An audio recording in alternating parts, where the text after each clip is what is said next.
विविध ठिकाणी बॅनर्स लागले, ते बॅनरचं काय स्वरूप होतं, त्याची परमिशन वगैरे किती होती आपल्याकडे काही? शहरामध्ये जे काही आत्ता असे अनधिकृत बॅनर लावलेले आहेत तशी काही परवानगी नव्हती आपली, म्हणून आपण ती कारवाई केलेली आहे. फक्त कारवाई काय केली आपण त्याच्यामध्ये? जप्त करतोय बोर्ड, आणि जे संबंधित डिजिटल होल्डर जे हे करतात, बनवतात, छापतात वगैरे, त्यांच्यावर आपण पुढची कारवाई करतोय. शहरातील इतर भागातले देखील हटवण्यात येणार आहेत का बॅनर? नाही, आता आम्ही तेच सर्च करतोय. सर्च करून त्याच्यामध्ये जे काही असे आढळून येतील बॅनर ते आपण काढून घेऊ. काढण्यापुरतं ठीक आहे, पण विना परवान्याचे हे बॅनर्स लावले गेले, त्याच्यावर काही कारवाई किंवा पोलीस कारवाई असं स्वरूप करणार त्याच्यामध्ये?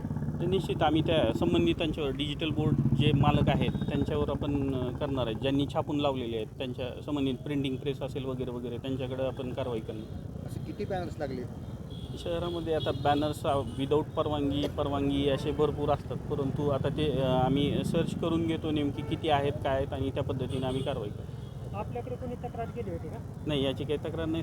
सोशल मीडियालाच एक बातमी अशीच आपल्यासारख्या न्यूज चॅनलची. बॅनर्स लावणाऱ्यावरती कारवाई होणार आहे का छापण्यावरती कारवाई? बॅनर्स लावणाऱ्यावर कारवाई होते, म्हणजे जे छपाई करून लावतात त्यांच्यावर. आपल्या इथं कोणी वैयक्तिक लावतच नाही.